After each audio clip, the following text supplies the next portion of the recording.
శ్రీమతి నమః. మొన్న ఈ మధ్య ఒక యూట్యూబరు టిప్పు సుల్తాన్ గురించి చెప్తూ అబ్బా ఎంత గొప్పవాడో, దేవాలయాల్ని కాపాడాడు అంటూ పెద్ద వీడియో చేశారనమాట. అసలు టిప్పు సుల్తాన్ ఏం చేశాడు అనేది నేను తొందరలోనే వీడియో పెడతాను, మీరు కూడా చూద్దరు. కానీ అజ్మీర్ దర్గా గురించి మాట్లాడుతూ నరేంద్ర మోడీ చాదర్ని పంపించారు, హిందువులు ఎప్పుడు ఇక్కడికి వస్తూ ఉంటారు, హిందూ ముస్లింలకు సమైక్యతకి ఇది ఒక ఉదాహరణ అంటూ చాలా గొప్పగా చెప్పారు. నిజమే, వాళ్ళు వాళ్ళ గురించి గొప్పగానే చెప్పుకుంటారు కదా, మనం కూడా మన గురించి గొప్పగా చెప్పుకోవాలి. కానీ మనం ఎప్పుడు చెప్పుకోం, ఎందుకంటే మనం బయట పెట్టుకోవాలంటే మనకి సిగ్గుచేటు, ఎప్పుడు బయట పెట్టాం, ఉన్నదాన్నే ఇంకా దాచేస్తాం. కావాలి అంటే పరాయి మతస్థుల దగ్గరికి వెళ్ళి అక్కడ దేవులాడుతూ ఉంటాం. అదే కదా మన బ్రతుకంతా అయిపోయింది. అందుకే మనం పరాయి మతస్థుల ప్రార్థనాలయానికి వెళ్ళి మనకి ఏదో కష్టం వచ్చేసిందని, మనకి ఏదో నష్టం వచ్చేసిందని అక్కడ చెప్పుకుని ఏడుస్తాం. మన దేవాలయానికి వెళ్ళాం కదా. అసలు మన దేవుళ్ళ మీద, అలాగే మన మతంలో ఉన్న గొప్ప గొప్ప వాళ్ళ మీద మనకు నమ్మకం ఎక్కడేడిసింది? ఎక్కడే ఏడవలేదు. ఎంతసేపు పక్క మతస్థుల దగ్గరికి వెళ్ళి ఏడుస్తూ ఉంటాం. ఈ మాట ఎందుకంటున్నాను అంటే కడుపు మండిపోయి, మన దేశంలోకి ఎప్పుడు పరాయి వాళ్ళు వచ్చి స్థిరపడ్డమే. అలాగే ఒక పరాయి మతస్థుడైన సూఫీ మతస్థుడు మన దేశంలో స్థిరపడిన సమయంలో పృథ్వీరాజ్ చౌహాన్ పరిపాలిస్తున్నారు అనమాట. పృథ్వీరాజ్ చౌహాన్ కి ఆ సూఫీ మతస్థుడు ఒక లేఖ రాస్తారు, ఆయనకి ఏదో ఒక పని చేసి పెట్టమని చెప్పి. అందుకు పృథ్వీరాజ్ చౌహాన్ ఒప్పుకోరు. ఒప్పుకోకపోతే అది అవమానంగా భావిస్తాడు ఆ సూఫీ మతస్థుడు. భావించి మహమ్మద్ ఘోరీకి విషయాన్ని తెలియజేసి నువ్వు భారతదేశం మీదకి దండయాత్రకి రా అని చెప్పి కబురు పంపిస్తారనమాట. ఎప్పుడెప్పుడు దోచుకుపోదామని చెప్పి వెయిట్ చేస్తున్న ఈ ఘోరీ ఏం చేస్తాడంటే భారతదేశంలోకి అలా ప్రవేశించాడు.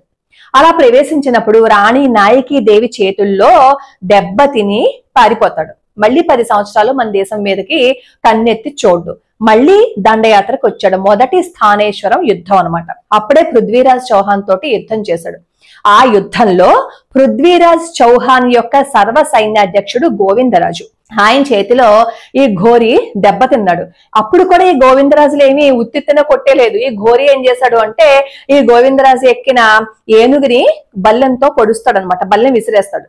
అప్పుడు ఆ ఏనుగుకి ఆ బల్లెం తగిలి ఇలా ఇష్టం వచ్చినట్టు తిరిగిపోతూ ఉంటుంది.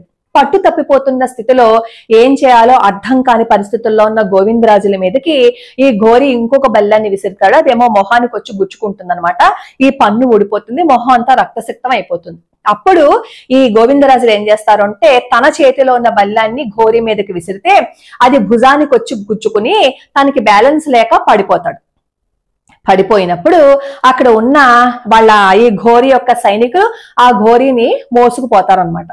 ఆ యుద్ధ రంగంలో తమ సుల్తాన్ కనిపించకపోయేసరికి సైనికులకి భయం వేసి ప్రాణ భయంతో పరిగెడతారు. అలా ప్రాణ భయంతో పరిగెడుతున్న వాళ్ళని సంహరించే బుద్ధి హిందూ రక్తంలో లేదు.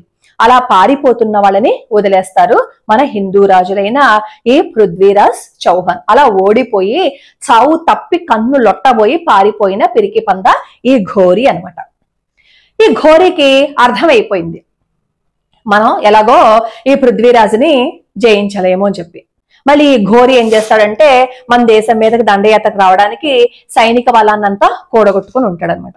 ఆ సమయంలో పృథ్వీరాజ్ చౌహాన్కి ఒక ఉత్తరం రాస్తారు, నువ్వు ఇస్లాంకి వచ్చేయని. పృథ్వీరాజ్ ఏమో ఒప్పుకోరనమాట. అలా ఒప్పుకోకపోతే నేనేమనలేదు, ఈ మాట మా అన్నయ్య అన్నాడు, నువ్వు అన్న మాటే నేను మా అన్నయ్యకి అప్పచెప్పేస్తానని చెప్పి అక్కడేమో ఘోరీ పృథ్వీరాజ్ చౌహాన్ తో చెప్తారు. ఒకరోజు ఏకాదశి రోజున ఈ పృథ్వీరాజ్ చౌహాన్ ఉపవాసంలో ఉంటారు. సైనికులందరూ అక్కడ శిబిరాల్లో నిద్రపోతూ ఉంటారు. అలా నిద్రపోతున్న సమయంలో ఈ ఘోరీ కుయుక్తితో, మరి ఎదురుగుండా ఉండి యుద్ధం చేసే దమ్ము వాడికి లేదు, అందుకే దొంగ దెబ్బ తీయాలి. వీళ్ళందరూ చాలా రిలాక్స్డ్ గా ఉండే సిచ్యువేషన్ లో ఈ ఘోరీ వచ్చి వీళ్ళ శిబిరాల మీద దాడి చేస్తాడు. అసలు ఊహించని సంఘటన కదా అప్పుడు జరిగింది. అప్పటికప్పుడు వాళ్ళేమో కత్తులు కటార్లు తీసుకుని యుద్ధానికి వస్తారు. సరిగ్గా యుద్ధం చేసే స్థితిలో లేని వీళ్ళు ఈ ఘోరీతో తలపడినప్పుడు చాలా మంది సైన్యం చనిపోతారు. అప్పుడు కూడా ఈ ఘోరీ చాలా కుయుక్తులు చేసే పృథ్వీరాజ్ చౌహాన్ మీద గెలుస్తాడు, పృథ్వీరాజ్ చౌహాన్ ని చంపేస్తాడు. అలా కుయుక్తితో పృథ్వీరాజ్ చౌహాన్ ని చంపేసి అప్పుడు ఏం చేస్తాడంటే కుతుబుద్దీన్ ఐబక్ ని ఢిల్లీలో పరిపాలకుడిగా పెట్టేసి వెళ్ళిపోతాడు అనమాట. ఆ తర్వాత ఏమో పృథ్వీరాజ్ చౌహాన్ యొక్క కొడుకు రాజు అవుతాడు. అతన్ని కూడా బలవంతంగా ముస్లిం మతంలోకి మార్చేస్తాడు. కొన్నాళ్ళు ఆ మతంలోనే ఉన్న తిరిగి మళ్ళీ ఈ పృథ్వీరాజ్ చౌహాన్ కొడుకు ఏం చేస్తాడంటే ఘోరీ మీద తిరగబడతాడు. అలా తిరగబడినప్పుడు ఈ పృథ్వీరాజ్ చౌహాన్ యొక్క కొడుకును కూడా చంపేస్తారనమాట.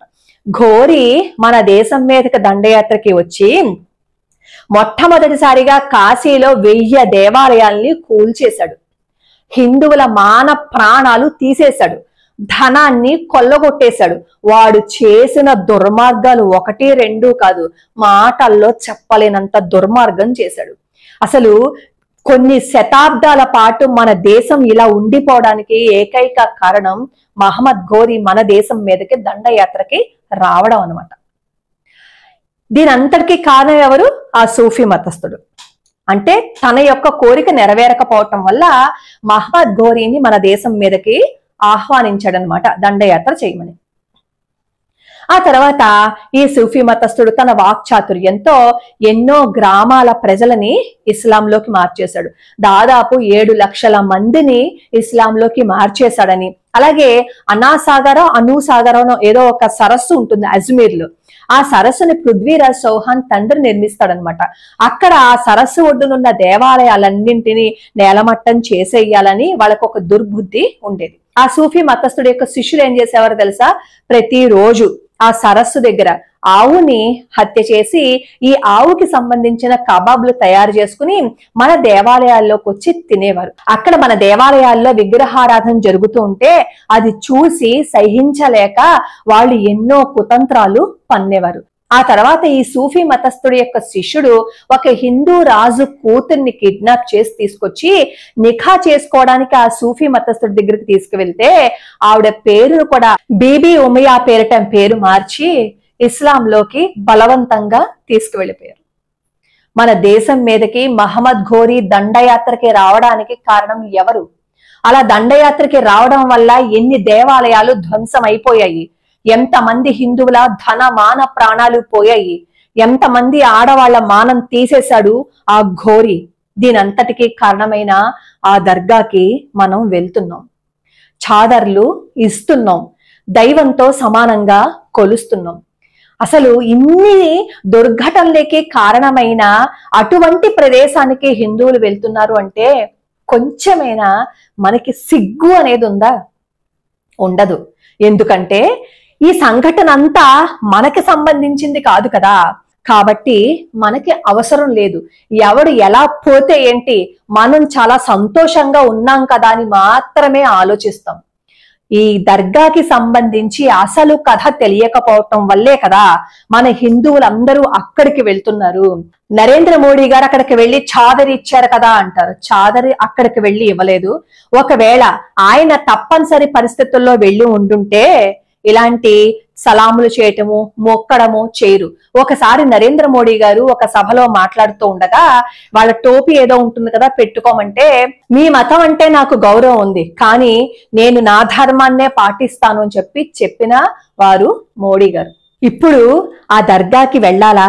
అలాంటి దర్గాలకు మనం వెళ్ళాలా? కేరళలో కూడా వావర్ స్వామి దర్గాకి హిందువులు వెళ్ళకండి. అందులోనూ మాల వేసుకున్న అయ్యప్ప స్వాములు అక్కడికి వెళ్తున్నారు. అయ్యప్ప స్వాములు ఒక శవాన్ని చూస్తేనే స్నానం చేసి మళ్ళీ పూజ చేసుకుంటారు కదా, అలాంటిది ఎక్కడికి వెళ్తున్నారు అనేది ఒక్కసారి ఆలోచించుకోండి. మన ధర్మాన్ని నిలబెట్టుకునే ప్రయత్నాలు చెయ్యండి. మనకు అన్ని మతాలు సమానమే, మనకి మాత్రమే అన్ని మతాలు సమానం. కానీ వాళ్ళకి అలా చూస్తున్నారా? వాళ్ళు అలా ఉంటున్నారా? వాళ్ళు అలా ఉండట్లేదు కదా. ఈ రోజు బంగ్లాదేశ్ లో ఉన్న పరిస్థితి ఏంటో ఒక్కసారి ఆలోచించండి. చిన్మయి కృష్ణదాస్ గురించి ఎవరు మాట్లాడినా, ఆయనకి ఎవరు సపోర్ట్ వెళ్ళినా ఇస్లాంకి సంబంధించిన దేవాలయాలన్నింటినీ నాశనం చేసేస్తూ ఈ చిన్మయి కృష్ణదాస్ కి సంబంధించి ఎవరైనా సరే మాట్లాడాలి అని అనుకుంటే వాళ్ళ ప్రాణాలు తీసేస్తున్నారు. అంటే హిందువుల మీద ఎన్ని దాడులు జరుగుతున్నాయి ఒక్కసారి బుర్ర పెట్టి ఆలోచించండి, అప్పుడు అర్థం అవుతుంది. అప్పుడు కూడా అందరూ సమానమే అని దర్గాలకే పోయి తాయితులు కట్టించుకుంటారో దర్గాలో వెళ్లి కూర్చుంటారో అది మీ ఇష్టం. లోకా సమస్త సుఖినో భవంతు, సర్వే జనా సుఖినో భవంతు.